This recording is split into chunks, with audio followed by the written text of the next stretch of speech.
Hola i benvinguts! Aquest vídeo us mostrarà com utilitzar la realitat augmentada d'una manera molt senzilla i ràpida. Necessitareu 1. Un dispositiu mòbil, com ara un telèfon intel·ligent o una tauleta. 2. Un lector de codis QR. Generalment, tots els telèfons mòbils nous ja el tenen integrat a la càmera. 3. Aquest quadern d'activitats creat per sacosta.cat. El fitxer d'aquest quadern es troba a la descripció del vídeo. 4. Un Merge Cube, que haureu de construir amb la plantilla que trobareu al quadern. Haureu d'imprimir i muntar el cub. És millor fer servir paper més gruixut que les fulles estàndard. 5. Una aplicació, Delaitex Edu. Aquesta és l'aplicació que fareu servir per accedir a les activitats del quadern. No cal registrar-se, és gratuïta.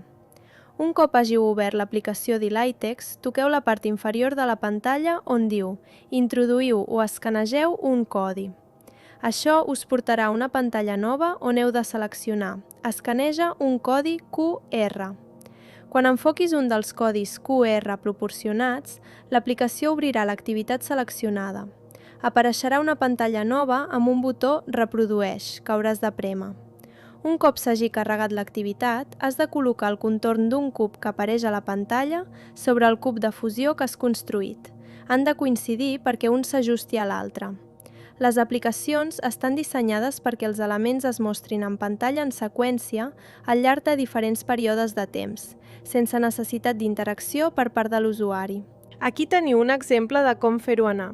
S'obre l'app i s'escaneja el codi que escolliu.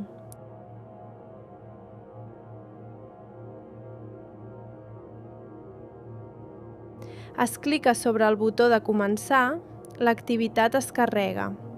S'ajusta la disposició del contorn i el cub que hem fet i ja tenim els elements en realitat augmentada.